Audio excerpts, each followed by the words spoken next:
Hi. You do a final walkthrough before I get too busy into crafting and make a big mess again. This is a case of envelopes.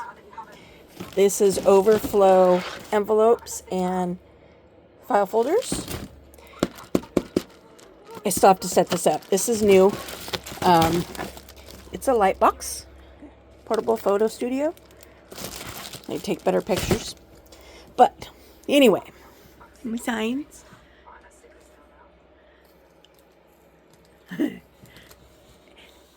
Yeah, lying around everywhere.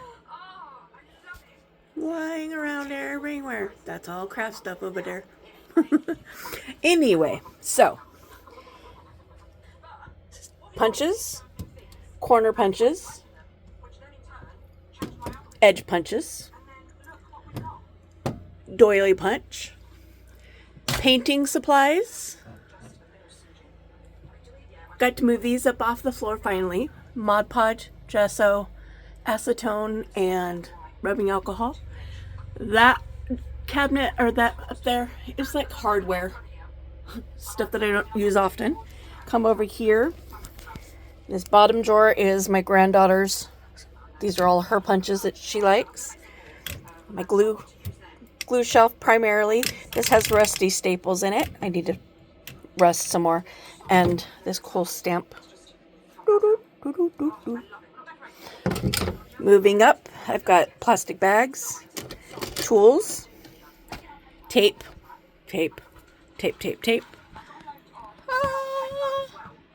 Tools, hardware, stuff that I use on the regular. Elastic. There's more elastic up here. Beads. Shaped paper clips. These are cut from envelopes using these. And then up there, staples, paper clips. Yeah, that's all overflow stuff. My snippet roll. I want to move that down where I'll use it more, but I don't have anywhere to move it to yet. That's 54 feet of snippet roll. Sewn and ready to use. I come over here to my project drawer, or my project shelves. I don't have anywhere to put those just yet. It's half of a case. The other half is in that drawer right there. Bits and bobs. This is decorations for the to-do box. Up here, this is envelopes that I'm using on a series. Brown paper that I'm using in a series. Journals that I'm working on. This is an idea book using 12 by 12s. Crocodile is in there. This is backing paper. This is glue paper. Idea journals. This is Cindy A. Lewis. This is Pockets, 100 Days of Pockets.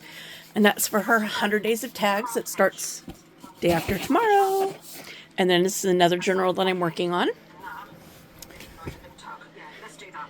This stuff normally is on top of here, but I'm sorting through. This is all cardboard. Mostly cardboard.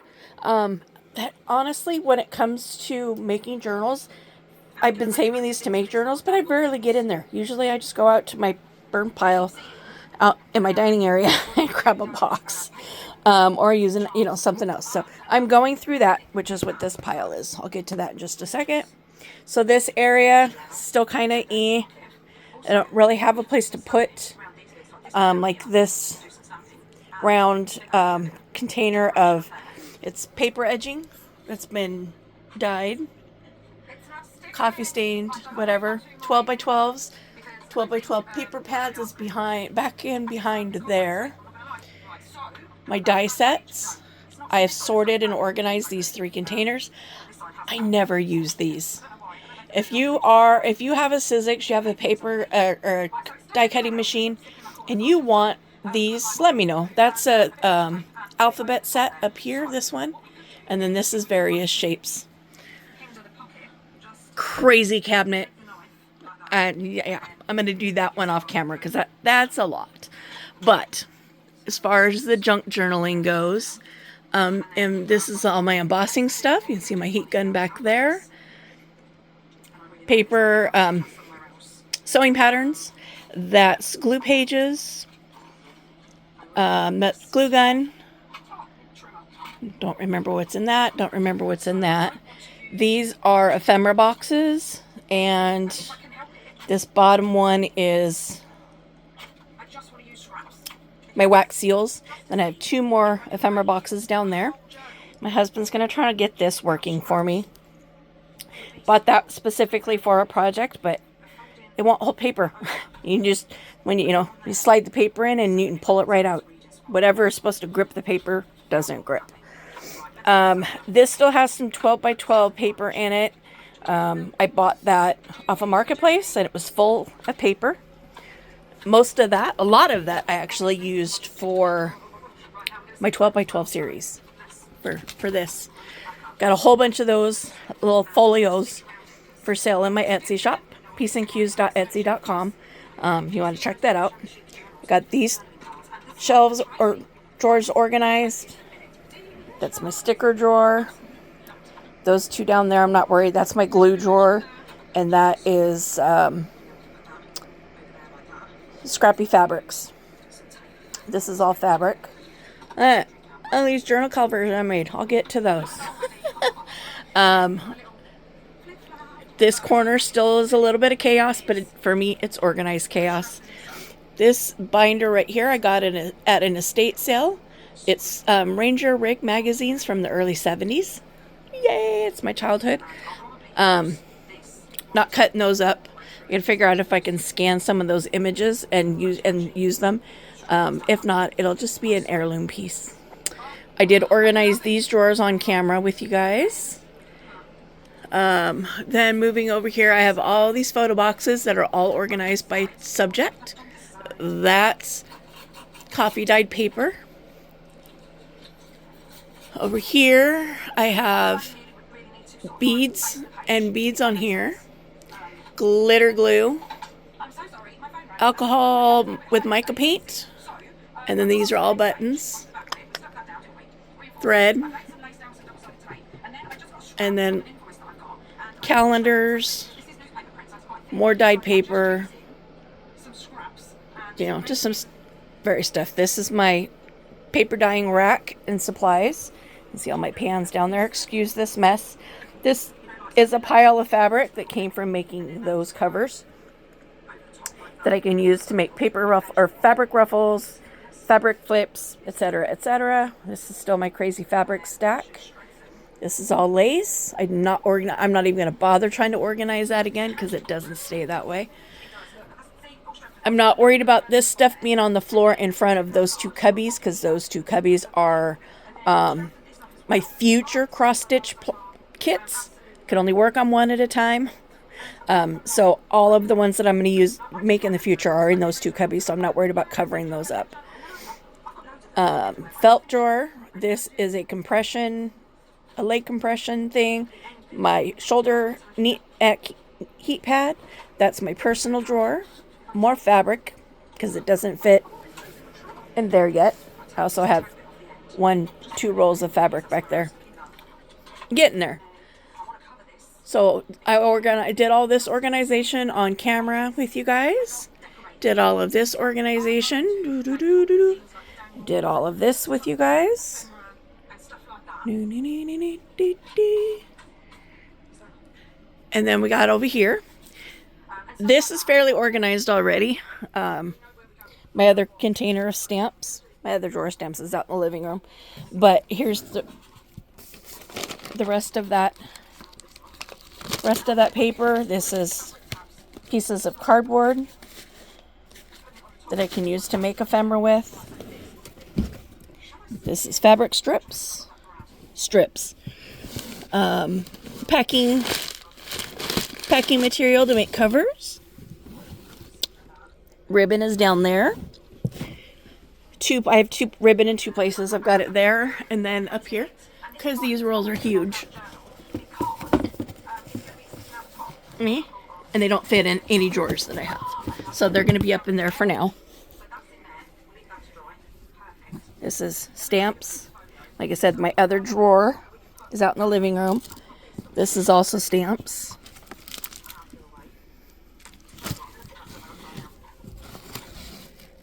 More stamps. And these are little wooden blocks. They went... Nope, sorry. It is not. I got these cards. And each one of them is missing one of the 12 days of Christmas. But each one's missing like something... Yeah. Several of them are missing the same card, while others are missing, you know... Yeah. Anyway, they're all missing cards. But, you know, 10 Lords of Leaping. And it says, I put pens on their feet.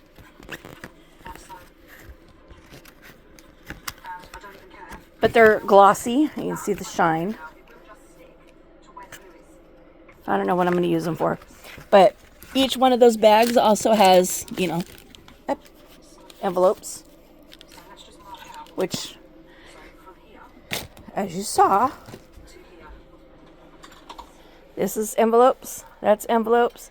That's envelopes. Plus that and what's in there.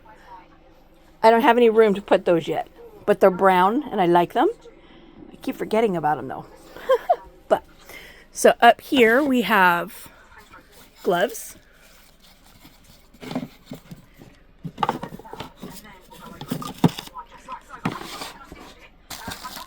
Rubber bands. Forget what's in here. Oh, bracelets. Pens, markers, pencils. Butterflies. Randomness. This is all flowers. Tags. Tags. And then this one over here is shipping bags for my Etsy store.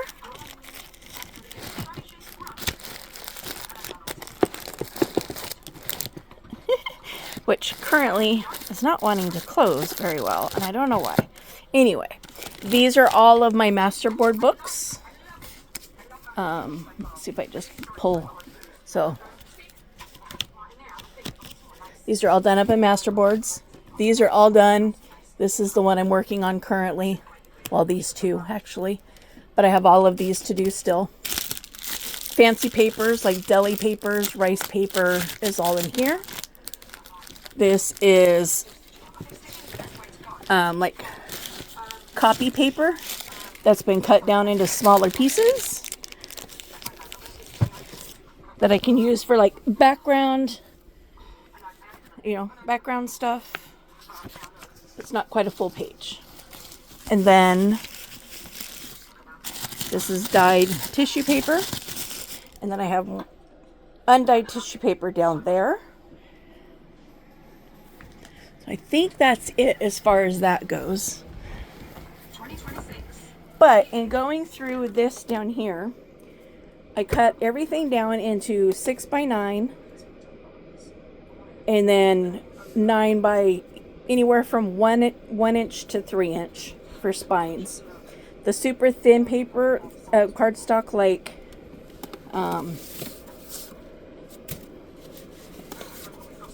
so this is not a good example.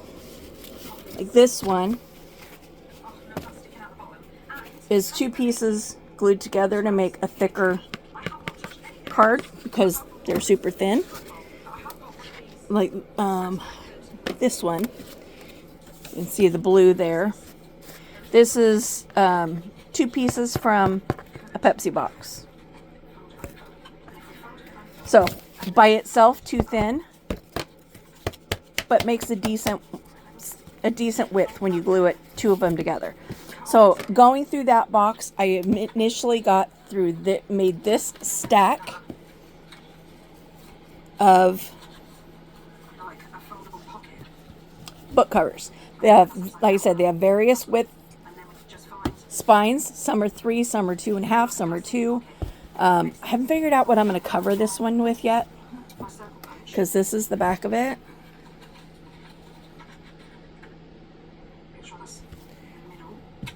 So that one I'm still working on. I'm thinking maybe I'm going to look at my wallpaper and see if I have any wallpaper that I like on the inside of that. But I have this one, and these are all going to be sewn. And then I'll decide whether I'm going to put corners on them. There's that one. This is felt. There's the cover of that one. Again, felt. And the cover. Felt. And this cover. Felt. This one. This is like wool, it feels like. Felt. Just a plain gray. Felt. And these are all pockets, by the way. There's the back of that one. There's another one of those. Felt. I loved this. So I did this as the pocket, and then this is the front. This is actually covered with a white, plain white, and then this is covering over the top of it. Part of that was because you could see the images behind it. This is just regular, like, cotton. There's the cover. This is felt. And the cover. This is cross-stitch fabric, like linen cloth. And the cover. Brown, silky. And the cover. It's another one from that. This is very textural. And this is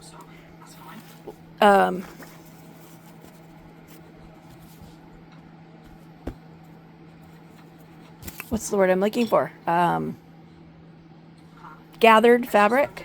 So I've run a bead of glue down here on the bottom and just kind of squished it, straightened it down as much as I can, so that way when I sew across the bottom, it'll hold these in place. But they will be pockets here and here. So there's that one. Use the same lace. This is felt. Whoop. There's the back or the front of that one. If you see a shimmer on that. Felt. This is the last of this lace that I have. Oh, I gotta trim that one down. And I have more corners.